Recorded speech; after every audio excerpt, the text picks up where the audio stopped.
Fala, minha galerinha massa aí do segundo ano médio aí do Colégio Nossa Senhora de Fátima, tudo bom com vocês? Espero que sim, espero também que vocês estejam aí seguindo as recomendações das autoridades e de fato ficando em casa. Não estamos em férias, estamos em isolamento social, ok? Pessoal, na nossa aula de hoje, nós vamos compreender os conceitos básicos de população e algumas teorias da demografia que rege aí toda a dinâmica, todos os conceitos quando nós vamos estudar a questão de população. Ok? População é um assunto muito recorrente nos Enems dos últimos anos e com certeza estará marcando presença no nosso Enem desse ano, 2020. É importante entendermos essa dinâmica populacional e como cada conceito é trabalhado em determinadas questões, para que no dia da prova vocês saibam acertar as respostas corretas, ok? Vamos lá. Primeiro conceito básico de população, nós vamos entendermos o quê? População absoluta. O que é isso? Simples. Número total de população de uma área ou uma região. Pegarmos como exemplo o Brasil, nós vamos ver que o Brasil, ele possui agora, dados de 2020, um pouco mais de 210 milhões de habitantes. Ok? Esse número aí indica que o Brasil é um país populoso, né? Sua população absoluta é grande, está dentre um dos países mais populosos do mundo, ok?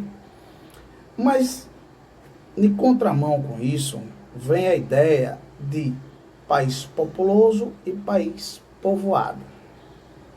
O Brasil tem uma extensão territorial de 8,5 milhões de quilômetros quadrados.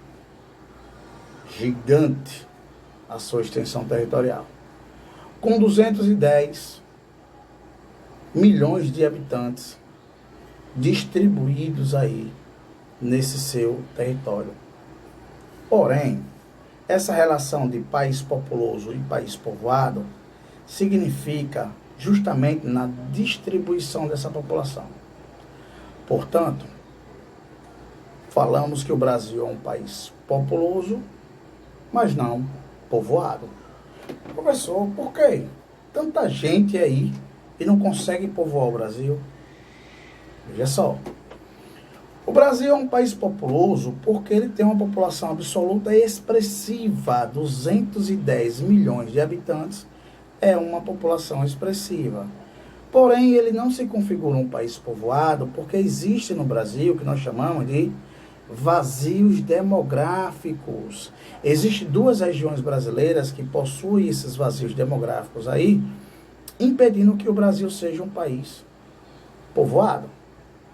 A região norte existe vazios demográficos, obviamente, pela formação da floresta amazônica, que compõe grande parte do seu território, e a bacia do rio Amazonas também, que dificulta esse processo de povoamento naquela região.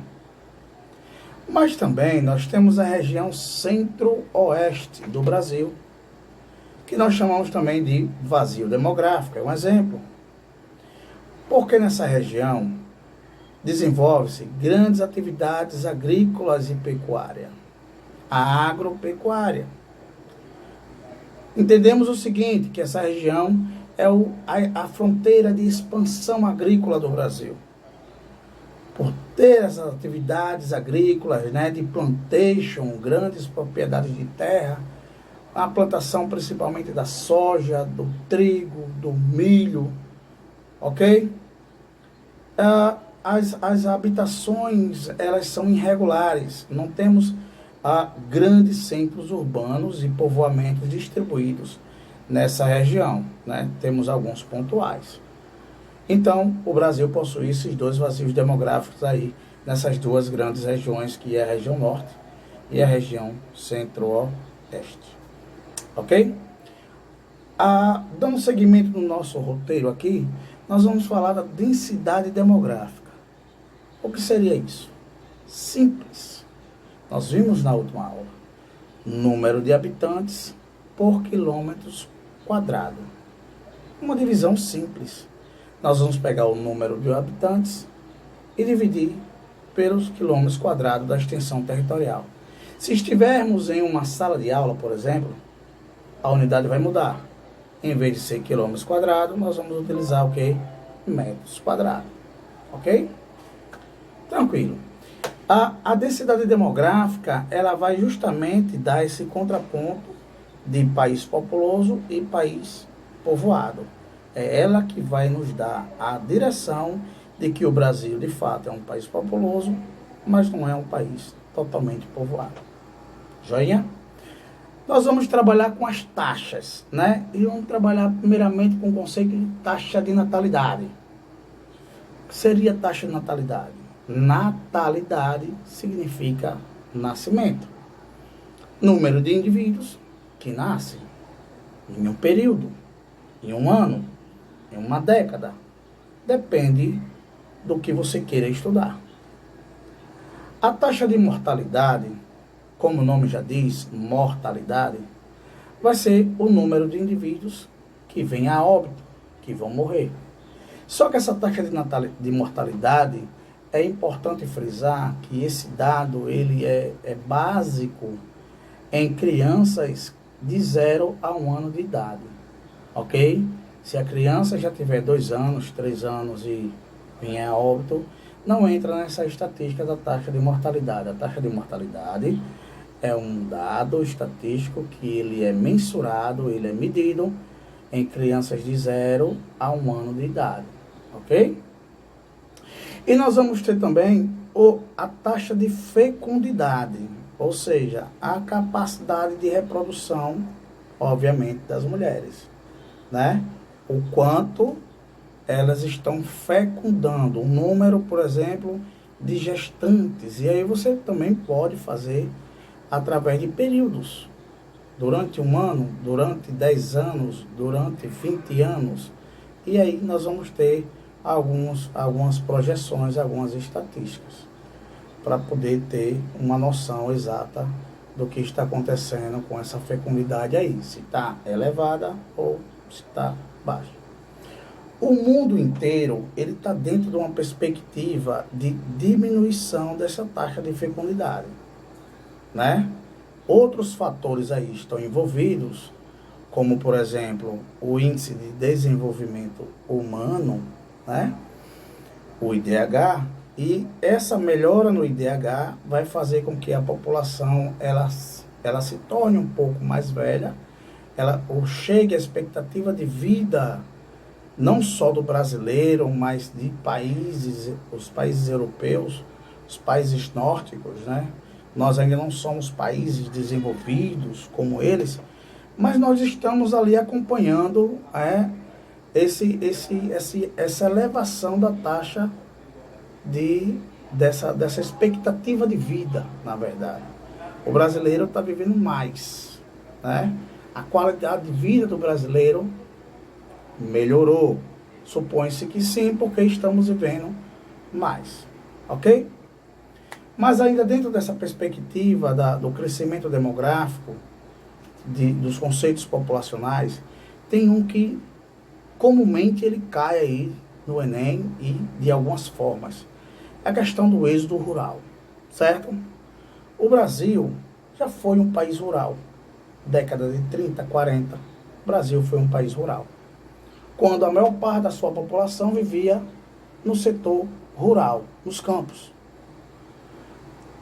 Meados aí da década de 50 até a década de 70, o Brasil houve essa migração, houve essa transição do país rural para um país urbano, começando a se urbanizar.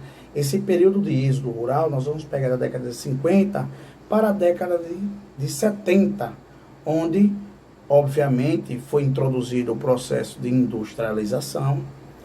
Nesse processo, a indústria, houve a mecanização dos campos, a máquina, ela tomou conta do trabalho do homem no campo, e o homem teve que fazer essa migração, ele teve que se retirar do campo e ir para as cidades, forçadamente. A esse processo migratório nós damos o nome de êxodo rural, ok? Ao chegar nas cidades, tentaram aí se adequar no processo urbano, e aí tem vários outros problemas que será palco para outras aulas aí, que nós vamos adequar mais na frente. No momento, vamos entender esse processo de êxodo rural e a perspectiva desse crescimento urbano e a modificação da sociedade, da cabeça da sociedade. À medida que o homem vai para o sistema urbano, essa necessidade de ter um número gigantesco de filhos, como nós vimos lá na época dos nossos avós, que tinha lá 5, 6, 7, 10, 15 filhos, né? Não existe mais essa necessidade na cidade. No campo havia essa necessidade, porque trabalhava na roça essa mão de obra.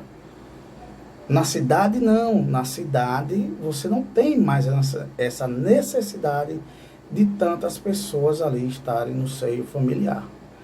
A mulher também tem um papel importantíssimo nessa mudança de racionalidade, quando ela deixa de ser somente a dona de casa e começa a entrar no mercado de trabalho. Aí ela vai escolher ter filhos somente depois das suas formações, depois da sua estabilidade, depois que ela estiver tranquila lá, como se diz, em outro patamar. Quando ela estiver com seus planos realizados, é que ela vai pensar em ter o plano de ser mãe. Ok? Isso dá um contexto de diminuição do ritmo do crescimento populacional, não só no Brasil, mas como em grandes partes de todo o território mundial. Algumas partes ainda periféricas, em países subdesenvolvidos, eles ainda crescem, mas a tendência é que isso diminua. Tranquilo? Nas próximas aulas nós vamos entender o impacto dessa população gigantesca no mundo, né? Com as teorias demográficas aí, dentre elas a teoria de Malthus. Por falar em teoria de Malthus, vai ficar para casa para que vocês façam uma pesquisa demonstrando o que Malthus projetou lá no início e quais os aspectos que mudaram dessa teoria para a atualidade. Quais foram os mecanismos que foram mutáveis, que se mudaram da teoria que ele projetou até a atualidade que nós temos hoje aqui no século XXI. Ok? Ficam todos com Deus e até a nossa próxima videoaula. Um abraço.